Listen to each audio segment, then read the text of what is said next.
Hello and welcome दोस्तों, एक बार फिर से बहुत बहुत स्वागत है आप सभी का आपके अपने यूट्यूब चैनल डिफेंस पॉइंट पर। दोस्तों, आज के इस वीडियो में हम आप लोगों के लिए लेकर के आए हैं इंडियन कोस्ट गार्ड नाविक जीडी एग्जाम की तैयारी के लिए फिजिक्स का एक प्रैक्टिस सेट। दोस्तों, फिजिक्स जो है वो नाविक जीडी एग्जाम में सेक्शन 2 में जो है वो 25 मार्क्स की पूछी जाती है, इसलिए वीडियो जो है आप लोगों के लिए बहुत ज़्यादा इंपॉर्टेंट होने वाला है, तो इस वीडियो को पूरा ज़रूर से देखिएगा।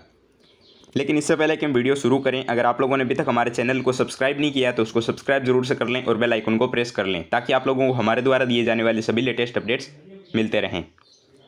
दोस्तों, इससे पहले भी जो है मैंने आप लोगों को फिजिक्स के 4 से 5 वीडियोस प्रोवाइड करवा रखे हैं। अगर आप लोगों ने अभी तक उन वीडियोस को नहीं देखा है तो प्लेलिस्ट की लिंक जो है आप लोगों को नीचे डिस्क्रिप्शन बॉक्स में दी गई है, आप वहाँ से देख सकते हैं। तो चलिए शुरू करते हैं आज का ये वीडियो बिना किसी देरी के। देखिए दोस्तों, आज जो मैं आप लोगों को क्वेश्चंस करवाने वाला हूँ वो आपके अरिहंत पब्लिकेशन से बेस्ड है।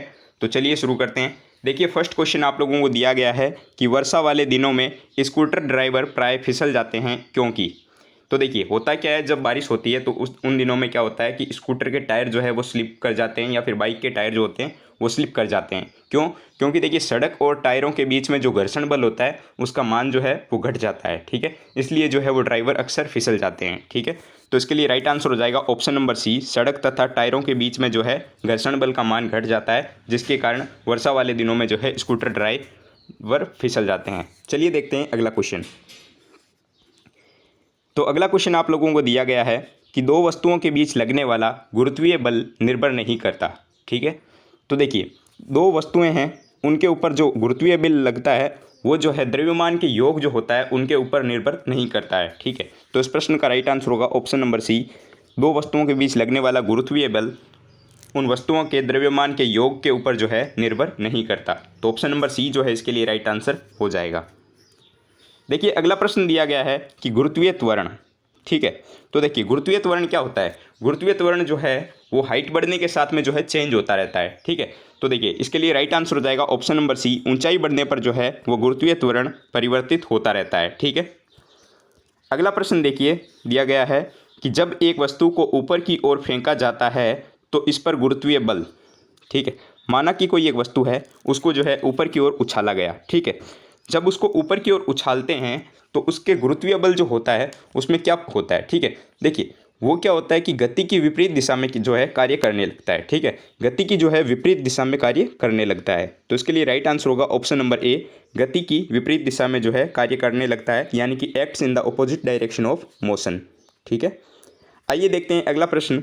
तो अगला प्रश्न आप लोगों को दिया गया है कि जब एक वस्तु स्वतंत्र रूप से गिरती है तो, ठीक है, समझ लीजिए कोई एक वस्तु है और उसको जो है स्वतंत्र रूप से जो है गिराया जाता है, ठीक है। ऊपर से जो है उसको गिराया जाता है तो उसमें क्या परिवर्तन आता है, ठीक है।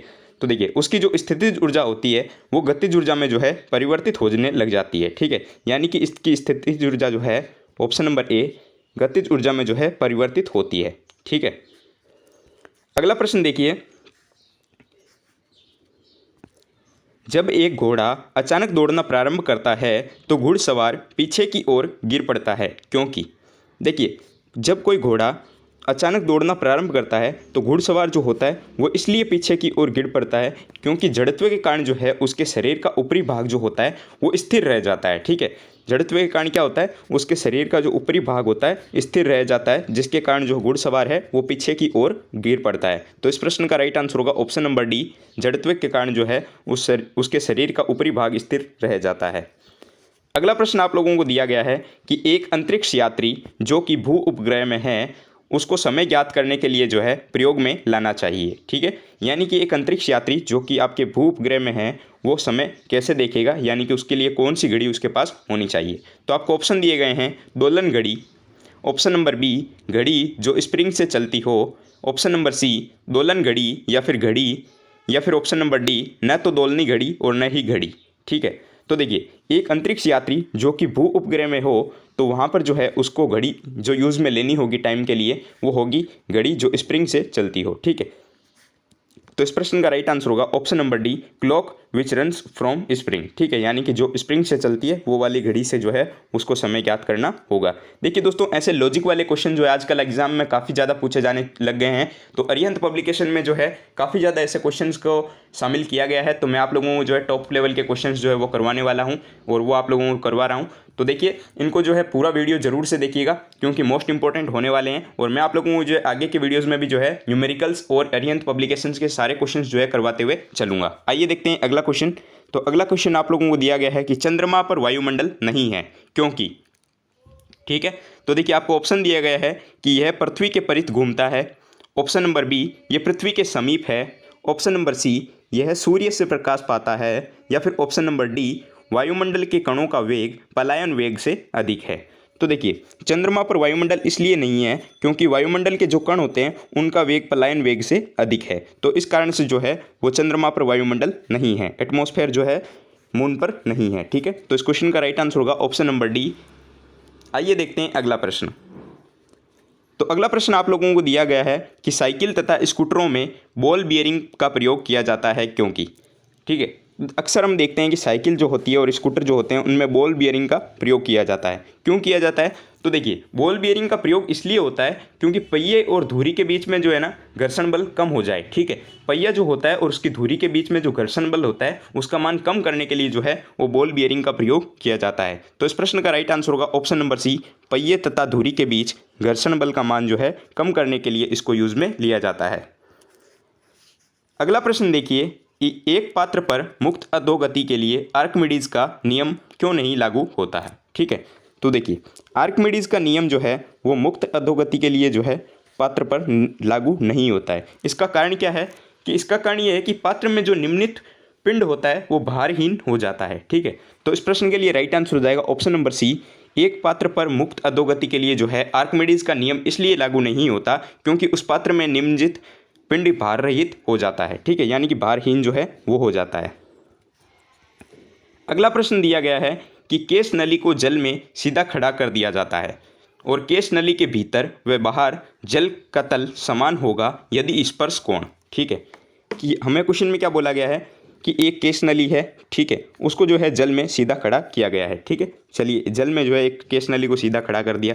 अब जो है केश नली के भीतर और बाहर जो जल का तल है वो समान है यदि स्पर्श कोण, ठीक है। तो आपको बताना है कि स्पर्श कोण कैसा होगा। तो देखिए एक कंडीशन बनती है कि केश नली को जो है अगर जल में खड़ा किया जाए तो उसके भीतर और जल बाहर का जो जल का तापमान तल होगा वो समान होगा अगर उनके बीच में जो कोण होगा स्पर्श कोण वो 90 डिग्री हो, ठीक है। तो इस क्वेश्चन के लिए राइट आंसर हो जाएगा ऑप्शन नंबर ए 90 डिग्री या फिर 90 डिग्री, ठीक है। अगला प्रश्न आप लोगों को दिया गया है कि बारिश की बूंदों का गोलाकार निम्न में से किसके कारण होता है। मोस्ट इंपॉर्टेंट क्वेश्चन और पहले भी करवाया हुआ है। तो देखिए बारिश की बूंदों का जो गोल आकार होता है वो किसके कारण होता है? वो होता है पृष्ठ तनाव के कारण, यानी कि सरफेस टेंशन। तो इस क्वेश्चन के लिए राइट आंसर होगा ऑप्शन नंबर बी, पृष्ठ तनाव या फिर सरफेस टेंशन।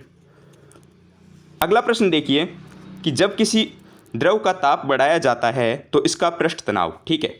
तो देखिए कोई द्रव है उसका ताप बढ़ाया जाता है, ठीक है, यानी कि उसको टेम्परेचर जो है उसको इंक्रीज किया जाता है, ठीक है।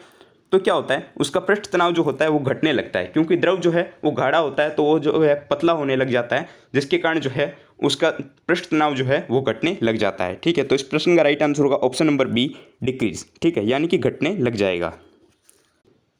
देखिए प्रश्न दिया गया है कि धातु के किसी टुकड़े का वायु में भार जो है वो 210 ग्राम है, जल में जो भार दिया गया है वो 180 ग्राम है, ठीक है।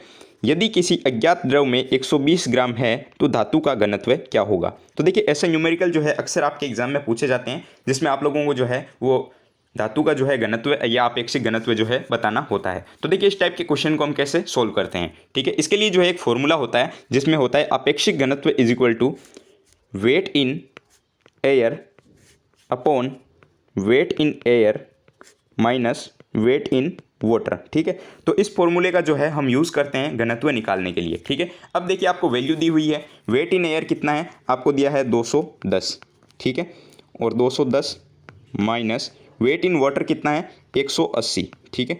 तो अब जब इसको हम सोल्व करेंगे, देखिए इसको जब हम सोल्व करेंगे तो हमारी वैल्यू आएगी वो आएगी 7 ग्राम प्रति सेंटीमीटर क्यूब, जो है इसकी 7 ग्राम प्रति सेंटीमीटर क्यूब, ये जो है इसके लिए राइट आंसर हो जाएगा। तो ऑप्शन नंबर डी जो है वो आपको दिया गया है 7 ग्राम प्रति सेंटीमीटर क्यूब, जो कि इसके लिए राइट आंसर हो जाएगा। आइए देखते हैं अगला क्वेश्चन जो कि आज के इस वीडियो का आखिरी क्वेश्चन होने वाला है। तो लास्ट क्वेश्चन आप लोगों को दिया गया है कि रेडियम की अर्ध आयु 1600 वर्ष है, तो इसकी औसत आयु कितनी होगी। तो देखिए ऐसे क्वेश्चन जो है आप लोगों के एग्जाम में अक्सर पूछे जाते हैं, जिसमें आप लोगों को किसी तत्व की अर्ध आयु काल दे दिया जाता है और इसकी जो है औसत आयु पूछी जाती है। ठीक है, तो यहाँ पर तत्व दिया गया है आपको रेडियम और उसकी अर्ध आयु दी गई है 1600 वर्ष। तो आपको बताना है कि इसकी औसत आयु जो है वो कितनी होगी। तो देखिए इस क्वेश्चन को हम कैसे सोल्व करते हैं, क्यों हम जानते हैं कि औसत आयु जो है वो क्या होती है। औसत आयु बराबर होता है 1.44 इंटू अर्ध आयु काल। ठीक है, ये जो है इसके लिए फॉर्मूला होता है। ठीक है, अब देखिए अर्ध आयु का मान जो है आप लोगों को दे रखा है कि 1600 वर्ष है। तो देखिए मैं इसको करूँगा 1.44 इंटू 1600। ठीक है, जब इसको हम इंटू करेंगे तो हमारी वैल्यू क्या आएगी, वो आएगी 2304 ईयर्स। ठीक है, तो इसके लिए राइट आंसर हो जाएगा option number B 2304 years. I hope आप लोगों को सारे क्वेश्चंस जो है वो आप लोगों को समझ आ गए होंगे और आप लोगों ने वीडियो जो है पूरा जरूर से देख लिया होगा। दोस्तों काफ़ी ज़्यादा इंपॉर्टेंट क्वेश्चंस थे जो कि आपके अरिहंत पब्लिकेशंस में से मैंने आपको करवाए हैं। तो वीडियो को जो है पूरा नहीं देखा है तो पूरा जरूर से देख लीजिएगा, और इस वीडियो को लाइक नहीं किया तो वीडियो को लाइक करना मत भूलना। चैनल को अभी तक सब्सक्राइब नहीं किया है तो चैनल को सब्सक्राइब जरूर से कर लेना, क्योंकि इस चैनल पर जो है हम आप लोगों को इंडियन कोस्ट गार्ड, नाविक, जीडी और डीबी एग्जाम के लिए जो है कंप्लीट प्रिपरेशन करवाते हैं। अगर आप लोग इंडियन नेवी, एयरफोर्स और कोस्ट गार्ड के एग्जाम के लिए प्रिपरेशन कर रहे हो तो आप हमारी वेबसाइट defensepointprep.com के माध्यम से फ्री ऑनलाइन मॉक टेस्ट भी दे सकते हो। इसके अलावा अगर आप लोगों को इन क्वेश्चंस की PDF चाहिए तो आप लोग हमारे टेलीग्राम चैनल को ज्वाइन कर सकते हो, जिसकी लिंक जो है आप लोगों को इस वीडियो के डिस्क्रिप्शन बॉक्स में मिल जाएगी। आप वहाँ से उसको ज्वाइन कर सकते हो। मैं आज शाम तक जो है इस वीडियो की PDF डाल दूंगा। ठीक है, तो चलिए मिलते हैं अगले वीडियो में, तब तक के लिए जय हिंद।